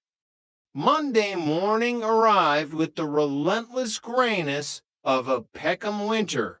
Rodney, now fully committed to his role as managing director, decided it was time to establish a new corporate culture. This involved an executive lunch with Cassandra at the local Italian restaurant, though his expense account was currently a handful of loose change and a half-punched loyalty card for the kebab shop. It's about prestige, Cassandra, Rodney explained as they sat at a table with a checked cloth that hadn't been washed since the 70s. A managing director needs to be seen in the right places. It builds confidence. Cassandra looked at her menu, then at Rodney's trench coat. Rodney, we're in a cafe that calls spaghetti Italian noodles, and you're bankrupt. Maybe confidence isn't what we should be building right now. Maybe we should be building a savings account. We will, once the organizers start moving. Dell says he's found a niche market.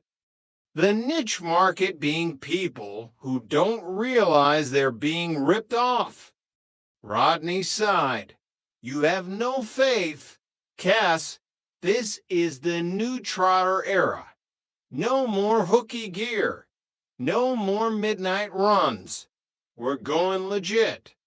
Suddenly, the door burst open and Del Boy walked in, looking frantic. He was carrying a cardboard box that was leaking a mysterious, dark fluid. Rodney, thank God I found you. Del panted, sliding into the booth next to them. The organizers, we've got a problem. What problem? Rodney's executive comm shattered. The warehouse.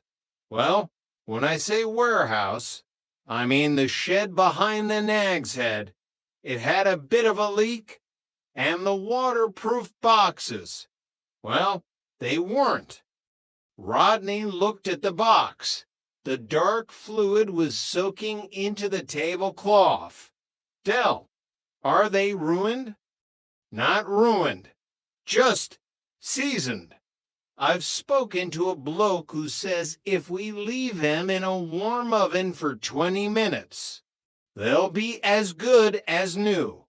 But we need a warm oven, and ours is currently being used by Raquel to dry the laundry. Cassandra put her head in her hands. The new legit era. It lasted exactly 45 minutes. It's a minor setback, Del insisted, grabbing a breadstick. I've already started the remarketing. The Trotter 3000. Now with added humidity sensors. It's a feature, Rodney. People pay extra for features. Chapter 17, The Skip of Destiny. While Rodney was dealing with the damp organizers, Del Boy was on the hunt for a new opportunity. This usually involved driving the yellow Capri around the back streets of Peckham, looking for skips that looked promising. You never know what people throw away. Raquel, Del said as he poked her out a large metal container outside a derelict office building. One man's rubbish is another man's. Well, another man's profit margin. He pulled out a tangled mess of copper wire and a dusty, ornate frame that looked like it belonged in a haunted house. Look at this. It's a genuine Victorian. Something, probably priceless.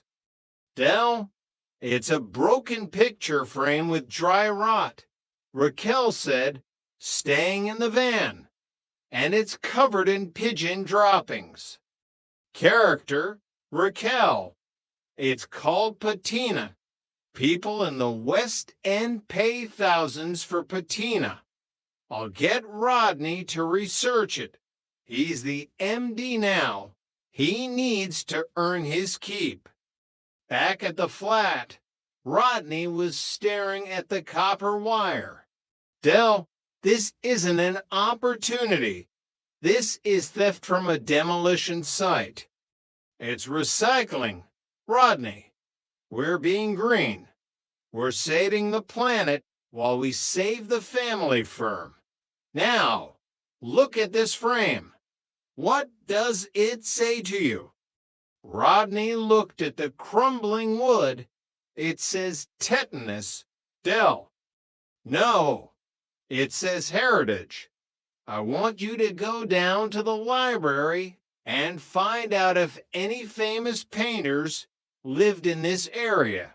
If we can link this frame to, say, Constable or Turner, well, bonjour, Rodney. We're back in the millions. Del, Constable painted Haywains in Suffolk, not tower blocks in Peckham. Maybe he had a holiday home here. Just look it up. And while you're at it, see if you can find out how much scrap copper is going for. I've got a feeling our luck is about to change. Chapter 18, Trigger's Wisdom. Late that night, Del found himself back at the Nag's Head. Rodney had gone home to argue with Cassandra about the ethics of scrap metal, and Raquel was busy with Damien. Del needed a sympathetic ear, and as usual, Trigger was the only one available.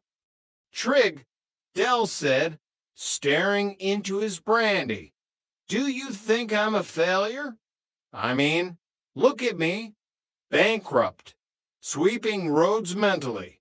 If not literally yet. Managing director of a company that's currently storing damp address books in a kitchen oven. Trigger blinked slowly. I don't think you're a failure. Del, you've got a nice suit. It's polyester, Trig. It sparkles because of the static. I like the sparkles, Trigger said. But you know what I think? I think life is like a broom. You can have the same broom for 20 years. You just have to change the head and the handle every now and then. Del looked at him. Trig, that's the same broom. You've just replaced all the parts. Exactly, Trigger said, looking satisfied. And that's you. Del, you've replaced your houses, your cars, your money, but you're still the same broom. You just keep sweeping. Del let out a long, shaky breath. You know, Trig, for a man who hears voices. You make a lot of sense sometimes. I am the broom. and Peckham is my warehouse. Do you want to know what the voices said today, Del? Not really, Trig. They said ravel, just the one word, over and over again. Del stiffened. Ravel. Why ravel? I don't know, Trigger said, finishing his drink. Maybe they like his shoes. Del sat in the silence of the pub, the word ravel echoing in his mind.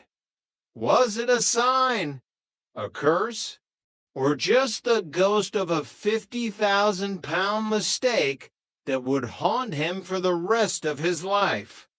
Chapter 19, The Organizer Meltdown.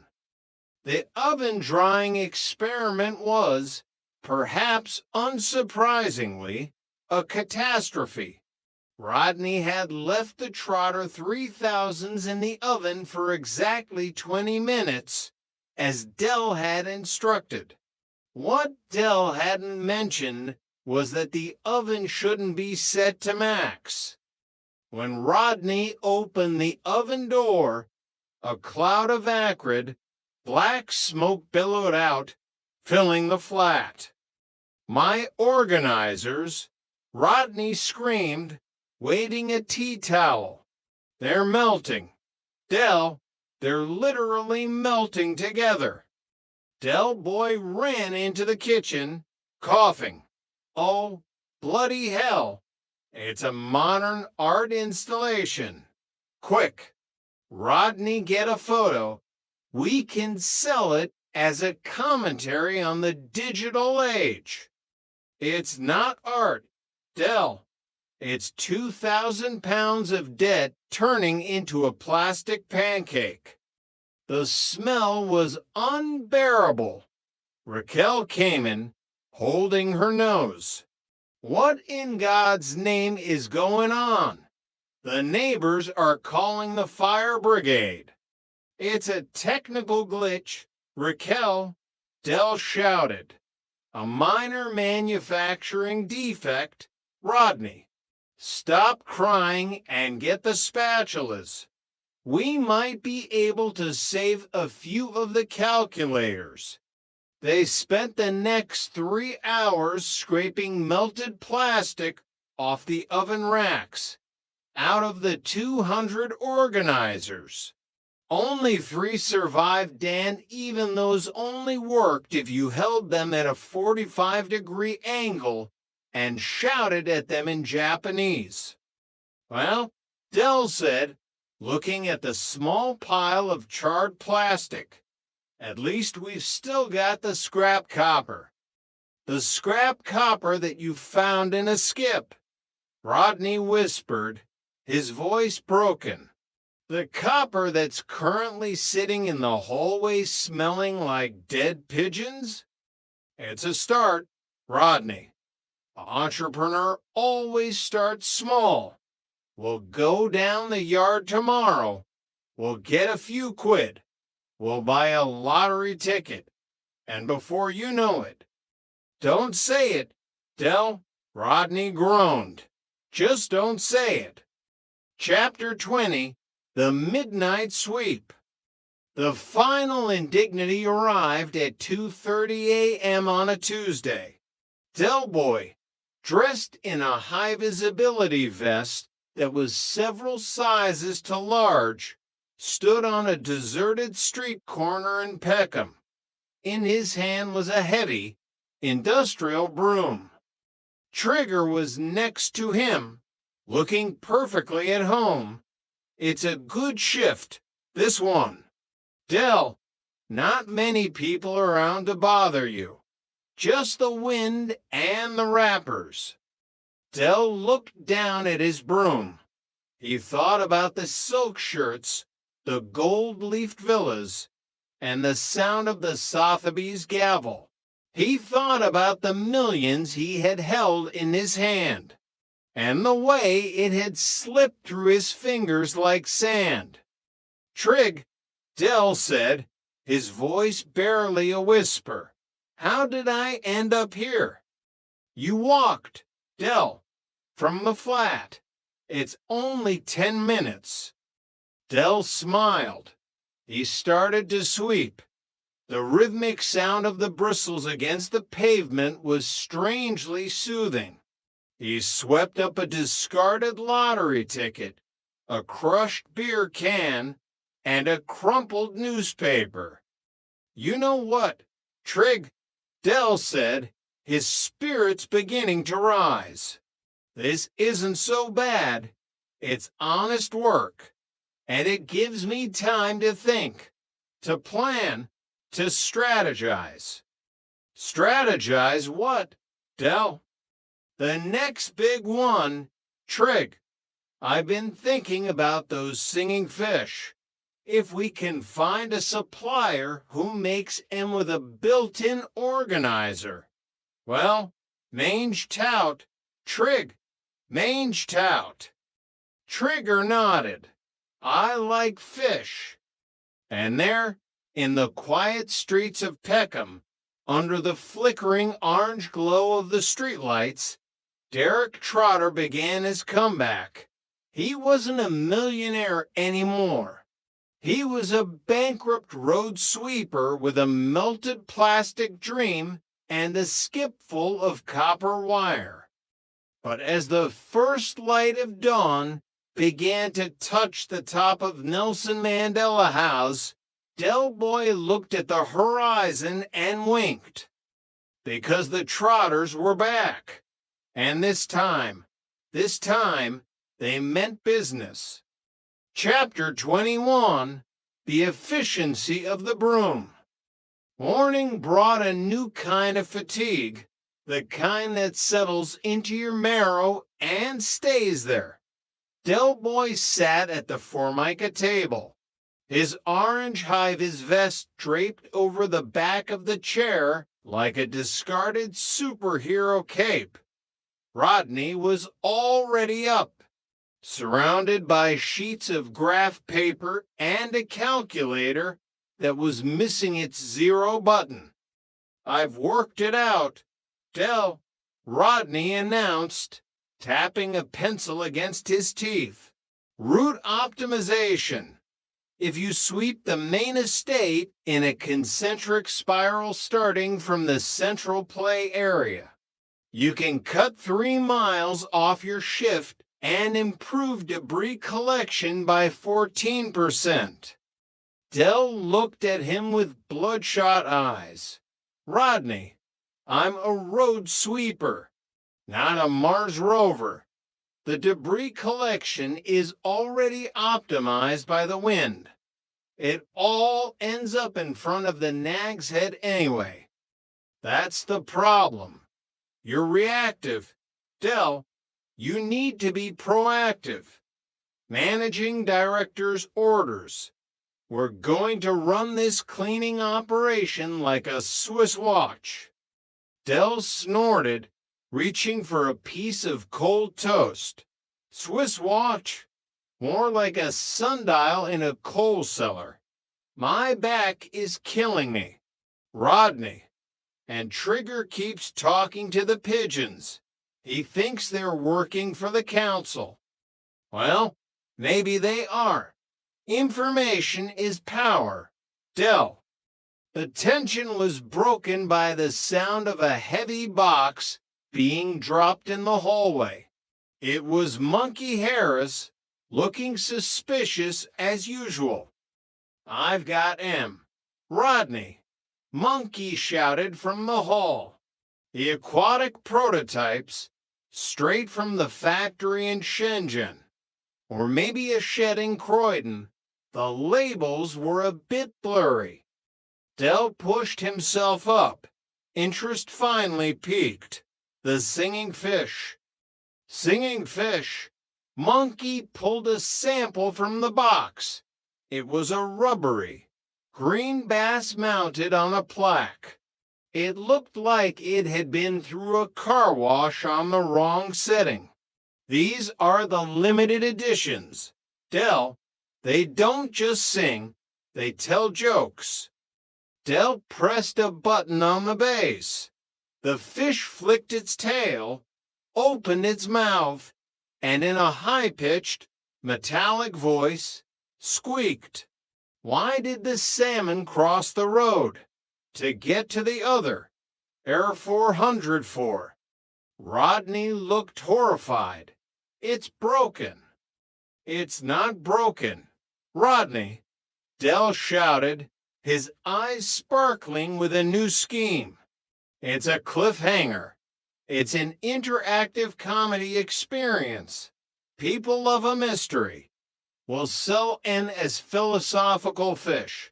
They make you think.